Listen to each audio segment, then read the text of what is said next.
Le pasteur principal va délivrer le message intitulé Enseignement sur l'Apocalypse, la 72e session. Chers frères et sœurs en Christ, membres des églises branches et des sanctuaires locaux, tous les autres membres qui assistent à ces cultes sur Internet et les téléspectateurs de GCN. Dans la dernière session, j'ai décrit le jugement du grand trône blanc. Aujourd'hui, je vais donner une explication supplémentaire pour vous aider à mieux comprendre le jugement du grand trône blanc. Lors du jugement, il y a un jury qui assiste au jugement en siégeant autour du trône blanc. Les livres et les livres de vie sont ouvertes et une mer de verre ouverte et large devant les trônes. Tous les actes détaillés des âmes sont entièrement écrits dans le livre et les noms des sauvés sont dans le livre de vie. La mer de verre et la mer du fleuve de la vie au ciel.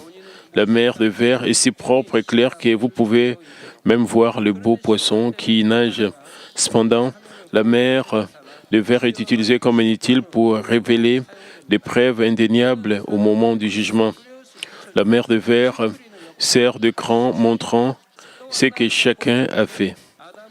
Devant le trône de Dieu, d'innombrables âmes qui ont été cultivées sur terre depuis Adam a commis de péché attendent le jugement. Matthieu 25, 33 dit « Il mettra les brebis à sa droite et le bouc à sa gauche. » Le brebis désigne le juste qui ont reçu le salut et le bouc, les non-sauvés. Cela signifie que les âmes sauvées se tiennent du côté droit du trône de Dieu et les non-sauvés du côté gauche. Comme je l'ai dit la dernière fois, ce ne sont pas toutes les âmes qui doivent être jugées devant les trônes dans le premier ciel. La plupart des âmes sauvées sont dans le premier ciel, mais les non-sauvés dans la tombe supérieure, dans les séjours de mort, et les gens dans le deuxième ciel restent là où ils sont. Comme je l'ai dit, ils se sentent comme s'ils étaient tous dans le même espace parce que Dieu ouvre différents espaces comme un seul. Lorsque l'espace spirituel s'ouvre, ceux qui sont dans les séjours de mort ressentent également la dignité et l'autorité du trône de Dieu dans le premier ciel, comme s'ils s'y tenaient. Ceux qui sont dans le jardin d'Éden et certaines âmes déjà punies en enfer peuvent assister au jugement parce que les espaces deviennent un. Maintenant, chaque personne qui vient devant les trônes est dans un certain corps qui convient à chaque personne. Les sauvés portent le corps ressuscité, mais les non-sauvés portent le leur pour subir leur procès. Voici une brève déclaration sur ce que porter un corps différent signifie et rester dans un espace différent. Quand un homme est cultivé sur la terre, il est dans le corps propre au premier ciel. Lorsque la durée de vie d'une personne est terminée sur terre, son âme sort de son corps physique comme on enlève le vêtement de quelqu'un. Pendant qu'il reste dans la tombe supérieure ou dans le lieu d'attente au paradis, il est sous la forme de l'esprit lui-même et il révèle le corps ressuscité lorsque le banquet de mariage commence. Ce corps ressuscité est approprié pour l'espace du deuxième ciel, mais les gens continueront à porter le corps ressuscité dans le premier ciel et sur terre pendant le royaume millénaire. Même si le corps ressuscité est spirituel, ce n'est pas encore un corps céleste, donc les gens charnels peuvent le voir et le toucher. Après le jugement dernier, une personne pourra porter le corps céleste approprié au ciel. Le corps céleste est décerné à chacun comme récompense. Il brille donc différemment dans sa lumière, son parfum, sa gloire. Maintenant, quand un homme non sauvé meurt et va au séjour de mort, il reste sous la forme d'un esprit sans corps physique. Lorsqu'il entre en enfer après le jugement, il est dans le corps approprié à l'espace de l'enfer. Et ce corps est impérissable, en voie d'extinction, tout en étant brûlé dans le feu, et il souffre et il prend de terribles tortures et douleurs. Dieu, la Trinité qui siège sur le trône pour exécuter le jugement, revêt également une forme. Le jugement dernier n'est pas exécuté par Dieu le Père seul. Bien sûr, Dieu le Père est juge et aussi le Seigneur et le Saint-Esprit ont l'autorité de juger. Dans Jean 5, 27, Jésus dit, et lui donna l'autorité de juger parce qu'il est le Fils de l'homme. Et cela indique que le Seigneur a le pouvoir de juger. Et Jean 16, 8 dit, et quand il sera venu, il convaincra le monde ce qui concerne le péché, la justice et le jugement. Le Saint-Esprit a également reçu l'autorité du jugement. Le Seigneur et le Saint-Esprit défendent les âmes de leur point de vue. Le Seigneur est venu sur la terre sous la forme d'un homme et il a lui-même expérimenté tout ce que les gens ont fait. Le Saint-Esprit connaît aussi si bien le cœur des gens qu'il parle au nom des âmes avec une grande miséricorde et bonté. Premièrement, les âmes sauvées sont mesurées par la norme des 9 fruits du Saint-Esprit, le béatitude et le chapitre de l'amour, et Dieu le Père rend un verdict. Il prononce ensuite le lieu où une personne habitera éternellement et le montant de sa récompense. Ensuite, le Seigneur et le Saint-Esprit confirment une fois de plus le verdict du point de vue de tous ceux qui sont cultivés que le jugement de Dieu est parfaitement juste. Mais ce n'est pas la fin du jugement. Les étapes les plus confirmées suivent. Élie, Enoch, Abraham et Moïse, qui sont les individus les plus haut placés parmi tout le peuple du ciel, assistent Dieu au jugement dernier. Comme je l'ai déjà décrit dans la série des sermons, le ciel, ces 4 sont exclus du jugement. Leur sainteté et leur perfection sont déjà reconnus. Leur demeure et récompense déterminée avant le jugement dernier. Ils ont déjà revêtu le corps céleste. Parmi les 4, Élie et Enoch sont les normes du jugement comme étant le meilleur fruit de la culture humaine. Et Abraham, le père de la foi, assiste le jugement dans le domaine de la foi et Moïse dans le domaine de la loi. De plus, il y a le membre du jury. Les 24 vieillards du ciel sont les jurys du jugement du grand trône blanc.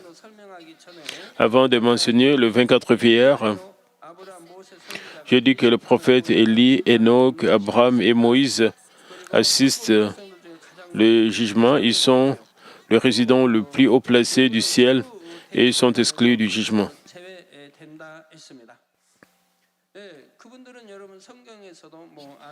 Dans la Bible, ces 4 prophètes ont déjà été reconnus comme étant sans péché. Le salaire du péché, c'est la mort. Comme ils sont sans péché, cependant, ils n'ont pas vu la mort, et c'est pourquoi ils sont entrés tout de suite au ciel. Et ils n'ont pas besoin d'aller à la tombe supérieure ou au lieu d'attente au paradis. C'est pourquoi Élie a été élevé vivant au ciel. Le Seigneur des péchés, c'est la mort, mais je vais lui redire qu'Élie a été reconnu, et donc il était complètement innocent. Il n'a commis aucun péché pendant ce jour dans ce monde et s'est débarrassé de ses péchés, y compris son péché originel, et devenu sanctifié.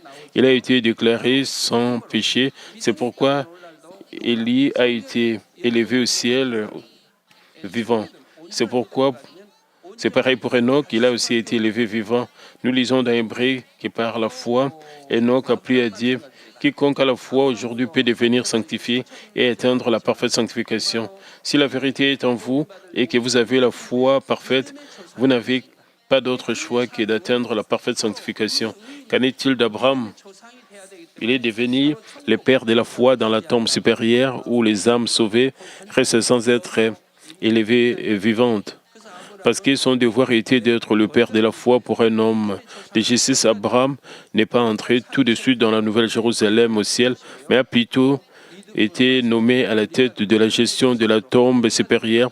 Il n'a pas été élevé vivant, mais est allé à la tombe supérieure et devenu le père de la foi. C'est pourquoi un mendiant, Lazare, a été embrassé par Abraham après sa mort. Cela signifie que Lazare avait reçu le salut. Avant la résurrection de notre Seigneur, les gens sauvés étaient embrassés par Abraham dans la tombe supérieure. Mais après que notre Seigneur soit revenu à la vie en 3 jours et soit monté au ciel, il a mené toutes les âmes sauvées au ciel. Ainsi, notre Seigneur est assis du côté droit du trône du Père et les âmes sauvées ont été placées au lieu d'attente au paradis jusqu'au début du banquet de mariage de 7 ans.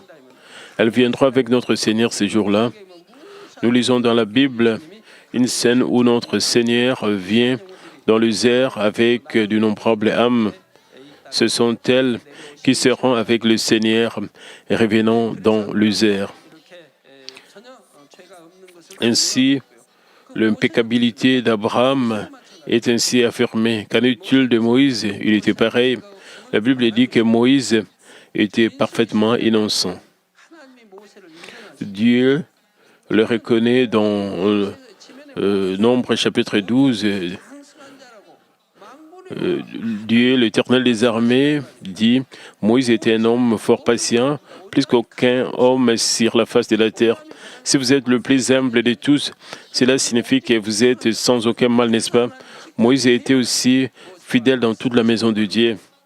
Dieu lui parlait même face à face.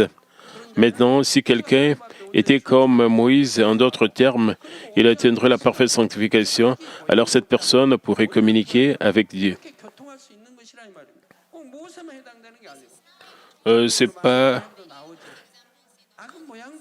seulement possible pour Moïse. Il y a beaucoup d'autres exemples dans l'Ancien Testament. La Bible nous dit encore et encore que quiconque s'abstient de toute forme de mal et accomplit la parfaite sanctification peut en effet communiquer profondément avec Dieu. Les Écritures disent que Moïse était la personne la plus humble et c'est pourquoi Dieu était avec lui et lui parlait face à face. Il avait de même pour Enoch. Pour quelle raison Dieu a-t-il marché avec Enoch pendant 300 ans? Abraham également parlait face à face avec Dieu. C'est qu'il put implorer Dieu lors du jugement de Sodome et de Gomorrhe par le fait, demandant à Dieu de compter le juste jusqu'au nombre de 10. C'est pareil pour Élie. Lorsqu'une personne s'est abstenue de toute forme de mal et sans péché et atteint la parfaite sanctification, elle peut communiquer avec Dieu. Et vous recevrez également la puissance de Dieu. Et c'est pourquoi je vous exhorte encore et encore à atteindre rapidement la sanctification et la parfaite sanctification. Dans le Nouveau Testament, nous apprenons en détail sur la mort de Moïse. Dans Jude, Michael, l'archange, s'est disputé avec le diable et s'est disputé au sujet du corps de Moïse. Il réclamait chacun son corps. Quand Moïse est mort, personne n'a pu retrouver son corps. Il n'y avait aucun moyen de le trouver. Nous remarquons donc à quel genre de mort il serait confronté. On peut comprendre ce qui est arrivé au cadavre et à son corps. Nous avons lu la dispute sur le corps de Moïse dans le livre de Jude du Nouveau Testament. Il y a longtemps, Dieu m'a expliqué la situation et la raison de la dispute. Le mi-diable a affirmé que Moïse ne pouvait pas être élevé vivant parce que Moïse avait commis un meurtre alors qu'il était prince en Égypte.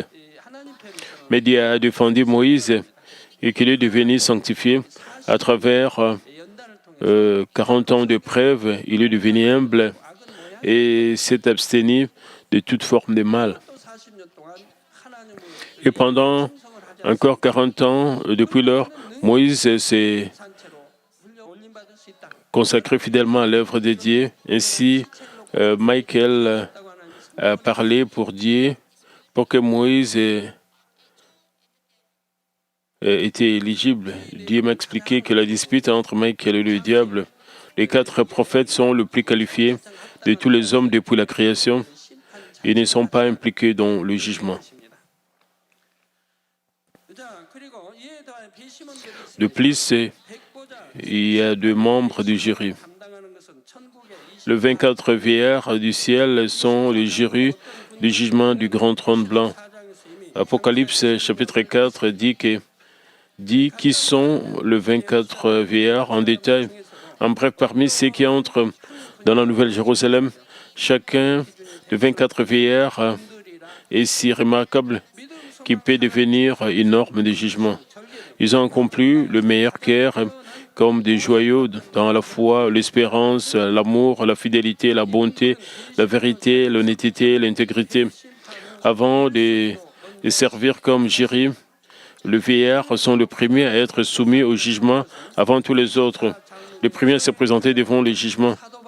Et l'apôtre Paul, le plus élevé des 24 vieillards, lorsqu'il se tient devant le jugement, sa vie est révélée en détail devant toutes les âmes. La profondeur de son amour pour le Seigneur, le moyen de surmonter de nombreuses persécutions, sa foi, sa fidélité et ses réalisations sont révélées. Ensuite, Dieu, la Trinité et les 4 prophètes sont sûrs que toutes les informations sont vraies et il obtient des récompenses appropriées avec gloire. Les vieillards suivants se tiennent à leur tour devant le jugement et reçoivent leurs propres récompenses. En plus de 24 vieillards, il y a quelques autres personnes soumises au jugement de la récompense avant que le jugement du grand trône blanc n'ait lieu. Et ce sont Marie de Magdala et la Vierge Marie, le plus élevé en rang de toutes les femmes. Lorsque ces 2 femmes se tiennent devant le jugement, leur bonté et leur véritable amour pour le Seigneur sont révélés. Leur position devant le jugement lui-même est un plaisir pour Dieu qui a accompli la qualité humaine et reçoivent des récompenses encore plus grandes que celles d'origine. Maintenant, voyons pourquoi les 24 vierges jouent le rôle du jury. Dans ce monde, la culpabilité d'un accusé dépend du vote du jury, mais ce n'est pas le cas dans le jugement du grand trône blanc. Les 24 vieillards donnent l'assurance que le jugement de Dieu est totalement juste.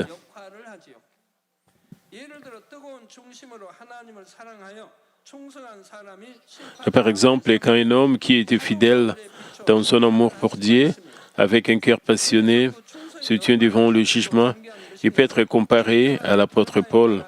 Après avoir mesuré à quel point sa fidélité avait été précieuse, des récompenses appropriées lui sont données. Au contraire, supposons qu'il y ait un homme qui croyait en Dieu, mais s'est détourné du Seigneur à cause de la persécution et a vécu le reste de sa vie d'une manière mondaine. Il fera tout pour tenter de se défendre lors du jugement. Il peut dire « Je n'ai pas pu garder ma foi à cause de la grave persécution ». Ensuite, l'apôtre Pierre qui a pris la croix à l'envers ou Daniel qui n'a pas fait de compromis et donc allé dans la fosse aux lions sortiront. Il y a aussi beaucoup d'anciens comme Pierre ou Daniel dans la Bible. De telles personnes viendront témoigner. Ainsi, aucune excuse ne sera permise ou acceptée. Si les gens avaient ne serait-ce qu'un peu de foi, ils n'auraient jamais eu peur de la mort. Nous vivons finalement pour toujours dans le ciel éternel, pas pour les choses charnelles du monde. C'est pourquoi vous ne pouviez pas craindre quelque chose de mortel ici. Si vous avez une telle foi, Dieu vous gardera en sécurité en toutes circonstances. Lorsqu'ils expliquent la situation qu'ils ont surmontée et parlent de leur foi, ils ne peuvent rien faire d'autre que de se taire. C'est juste honteux de trouver des excuses pour le fait qu'il a trahi le Seigneur. Le jugement du grand trône blanc est exécuté parfaitement par Dieu la Trinité, qui est le juge avec le 24 prophètes et le 24 vieillards, avec les 4 prophètes et le 24 vieillards. Si Dieu devait juger celle, bien sûr le jugement serait encore parfait, précis. Cependant, en permettant à plus de gens d'affirmer son jugement, chaque âme est jugée d'autant plus soigneusement. Le jugement commence. Le premier tour est pour le non-sauvé.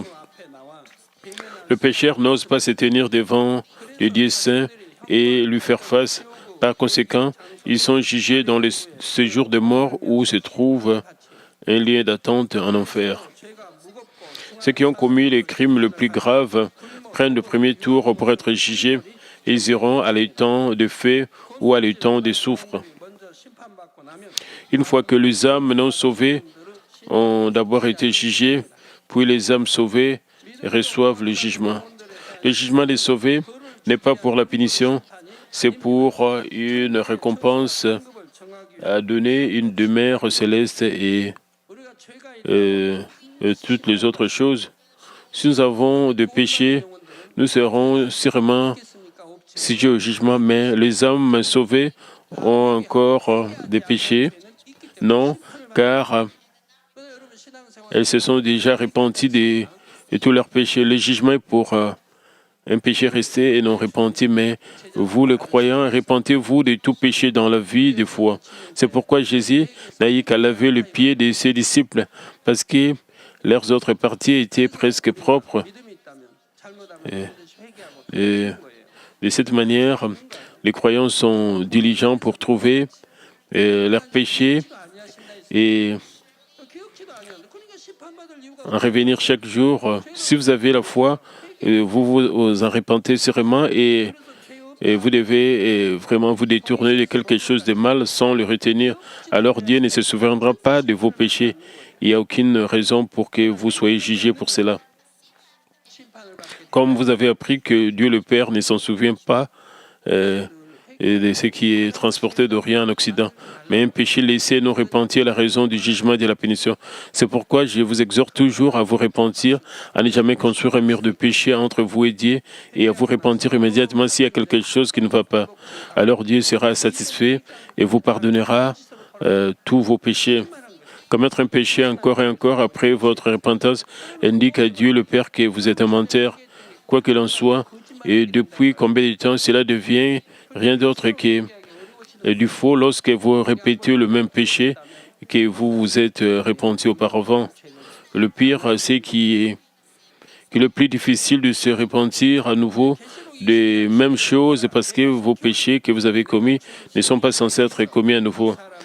Il arrivera absolument que voici, je viens bientôt et ma rétribution est avec moi pour rendre à chacun selon ce que son œuvre dans Apocalypse 22, 12. Ce jugement de récompense se déroule dans la paix.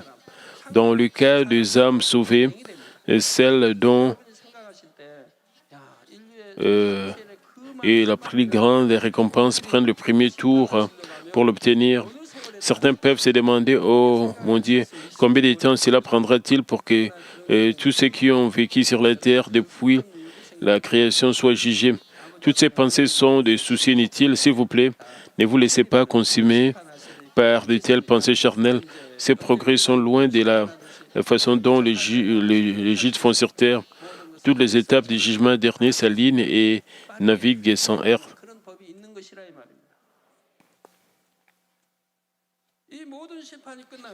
Et quand c'est fini, ils entrent en même temps dans leur propre demeure au ciel.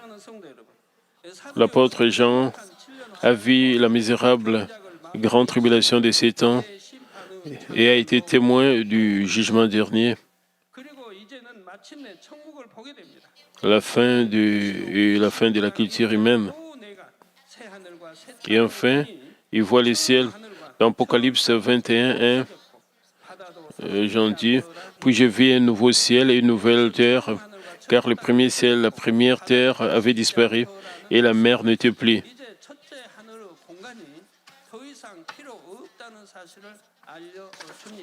Ici, le premier ciel et la première terre avaient disparu, signifie que l'espace du premier ciel n'est plus nécessaire. Comme je l'ai mentionné la dernière fois, le premier ciel est l'espace pour la culture humaine et il sera fermé après le grand jugement. La terre elle-même ne disparaît pas et cependant, elle n'est plus gérée par la puissance de Dieu et toute forme de vie n'y fleurit plus. Une fois que le jugement final, le jugement dernier terminé, une demeure est décidée pour chaque âme et elles y vivront pour toujours. Maintenant, jetons un coup d'œil à la nouvelle maison après le jugement dernier. Les sauvés entrent dans le troisième ciel, appelé simplement le ciel. Ceux qui sont morts dans le ventre de leur mère, étant sauvés, ne vivront pas au ciel, mais dans la tombe supérieure pour toujours. Parce qu'ils n'ont pas été cultivés sur terre. Au deuxième ciel, il y a le jardin d'Éden et les descendants d'Adam, ils vivent encore et pour toujours. Dans le deuxième ciel, et il était divisé entre la zone de lumière et la zone de ténèbres où autrefois les démons avaient régné. Après le jugement, cependant, les mauvais esprits sont emprisonnés dans l'abîme et la zone de lumière y restera. La porte du premier ciel sera fermée et inutilisée pour toujours. Et quelque peu différent du premier, deuxième et troisième ciel, il existe un royaume de l'enfer. Les non-sauvés, pendant la période de la culture, resteront toujours dans le temps de feu ou le temps de soufre. Et cependant, il y a une exception. Le fœtus ou les enfants qui ne sont pas sauvés resteront dans les séjours des morts. Enfin et surtout, il y a l'abîme, l'endroit le plus profond de l'enfer, où les mauvais esprits sont éternellement emprisonnés. Une fois le lieu d'habitation déterminé, contacter ou rester en contact avec les âmes qui séjournent dans des royaumes différents se produit rarement. Les gens du troisième ciel, les citoyens du ciel, ne vont pas au premier ciel, et les gens du deuxième ciel vont rarement au troisième ciel. Il y a des exceptions, bien sûr. Par exemple, lors d'occasions spéciales, Dieu peut inviter des personnes du deuxième ciel au troisième ciel. Ensuite, le leader du deuxième ciel peut venir au troisième ciel. Cependant, la différence entre les deux espaces est si énorme que cela se produit rarement. Jetons un coup d'œil sur la vie dans la tombe supérieure et le jardin d'Éden. Les habitants du jardin d'Éden vivent en paix depuis que le premier homme Adam y a vécu. Les descendants d'Adam ont vécu et comme ils le faisaient, même si Adam a vécu, et parce qu'il a commis un péché et qu'il a été maudit sur terre, ils n'ont jamais commis de crime. Ils n'ont donc honte de rien, même d'être nés. Cependant, leur nudité ne signifie pas qu'ils vivent des vies primitives. Dans les enseignements sur la Genèse, ils jouissent d'une civilisation hautement développée qui ne peut être comparée à celle de ce monde. Ils apprécient la belle nature et la technologie scientifique avancée qu'ils ont développée avec leur sagesse et prospèrent en donnant naissance. Même après le jugement dernier, ils vivront comme avant. En d'autres termes, ils ont passé un temps incalculable dans le jardin d'Éden. Ils le sont depuis que les humains ne sont jamais misérables. Ils ont vécu beaucoup plus longtemps avant qu'Adam ne cueille le fruit en question. Au fil du temps, les gens du jardin d'Éden ont continué à développer leur civilisation. Ils n'ont pas besoin de choses comme l'électricité ou les usines que nous avons ici. Pourquoi? Ils ne se soucient pas de la nourriture, des vêtements et du logement. L'endroit est toujours lumineux, sans électricité. Ils n'ont besoin d'aucune main-d'œuvre. Ils ont juste développé ce dont ils ont besoin dans une technologie de pointe. Ensuite, la vie dans la tombe supérieure. De nombreuses restrictions sont à la fois spatiales et temporelles par rapport à la vie au ciel ou au jardin d'Éden. Le sien au ciel, en particulier dans la Nouvelle Jérusalem, peut profiter pleinement de la vie. Les gens de la Nouvelle Jérusalem peuvent aller n'importe où du paradis à leur maison et faire ce qu'ils veulent dans la loi de la justice. Ils peuvent organiser une fête en invitant leurs proches. Ils peuvent rendre visite aux prophètes qu'ils aiment. Et ils jouissent pleinement du bonheur, de la paix et du confort. Plus le lieu d'habitation est bas au ciel, plus certains cas sont soumis à des restrictions. Par exemple, les gens du paradis ne sont pas libres d'aller dans le premier ou le deuxième royaume céleste. Il existe certaines restrictions ou conditions spécifiques requises pour effectuer un voyage.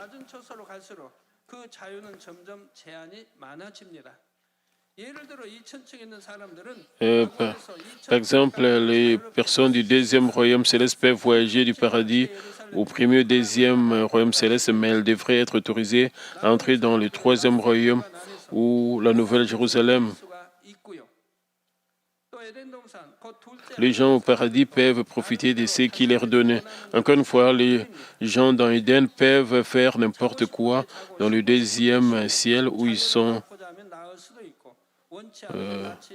Qu'on leur a donné.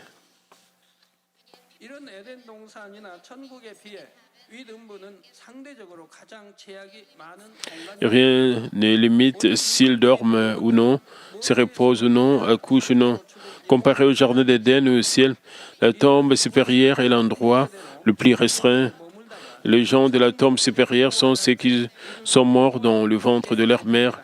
Ils sont restés dans la tombe supérieure en tant que fœtus, ont également revêtu un corps lorsque les saints sont ressuscités. Contrairement au corps ressuscité, le corps grandit rapidement et ne vieillit jamais à un certain point. Même si le corps ressemble à un adulte, leurs esprits sont comme le fœtus. C'est comme si les humains et les animaux s'arrêtaient physiquement de grandir à un certain point que Dieu a fixé sur terre.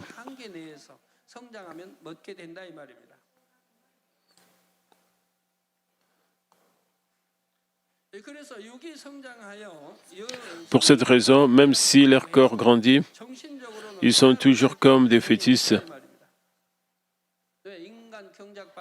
Pourquoi? Et ils n'ont jamais été cultivés, ainsi ils n'ont jamais expérimenté, n'ont jamais appris comme vous.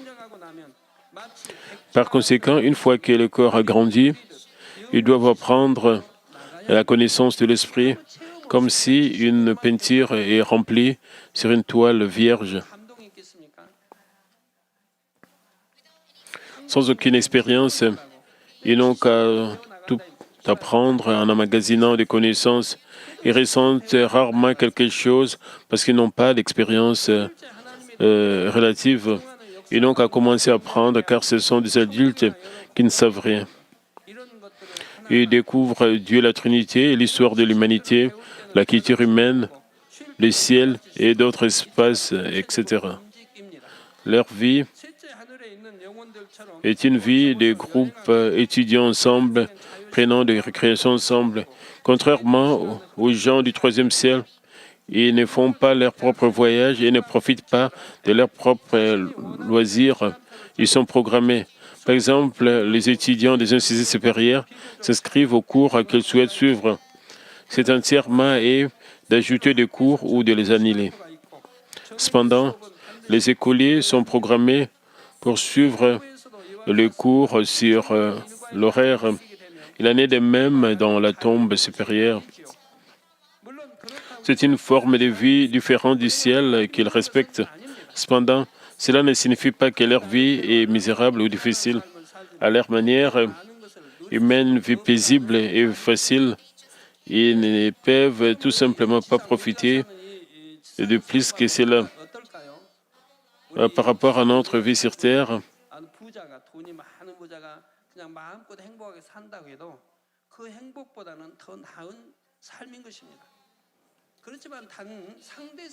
Les gens dans la tombe supérieure sont mieux lotis que n'importe quel autre homme riche sur terre. C'est vraiment dommage qu'ils ne se sentent pas plaisirés parce qu'ils n'ont pas d'expérience de relativité et ne se soucient pas de quelque chose de court comme la nourriture, pas de querelles, pas de disputes, pas de guerres, juste ils sont pacifiques. Les gens d'Éden et de la tombe supérieure vivent plus aisés que n'importe quel autre homme riche sur terre.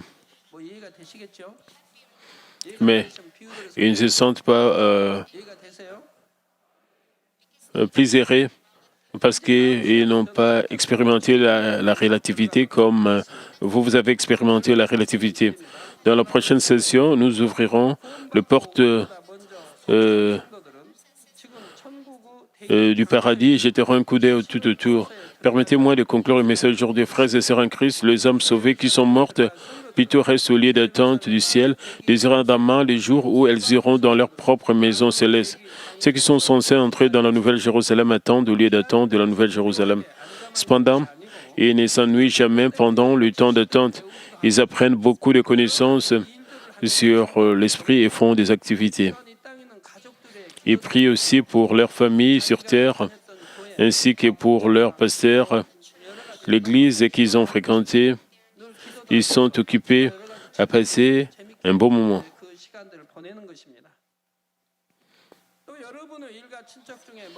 Ils sont aussi curieux des membres de leur famille qui vivent encore sur terre ou de frères et sœurs dans la foi. Ils se réjouissent, applaudissent et prient lorsqu'ils entendent de bonnes nouvelles autour de nous. Nous tous, maintenant séparés, nous tiendrons ensemble devant le trône blanc. Imaginez la splendeur de la scène où se réunissent les trônes glorieux de Dieu, le Créateur, le jury en dignité et tous ceux qui sont nés depuis la création. Tous ensemble. Quel genre d'esprit voulez-vous les jours où vous vous tiendrez devant le trône? J'espère que vous vous tiendrez avec un cœur désiré d'entrer au ciel dans la joie et la paix, pas dans la peur et le regret. Le lieu d'habitation, les récompenses déterminées lors du jugement du grand trône blanc ne seront jamais modifiées. De plus, une fois que vous entrez au ciel, il y a plus d'opportunités d'obtenir des récompenses célestes. J'espère que vous passerez le temps de votre vie à saisir le ciel supérieur et à stocker des récompenses. Vous devez vous emparer du ciel. Malgré mon insistance constante, certains d'entre vous perdent encore leur temps précieux à faire des choses indulgentes, inutiles et dénuées de sens.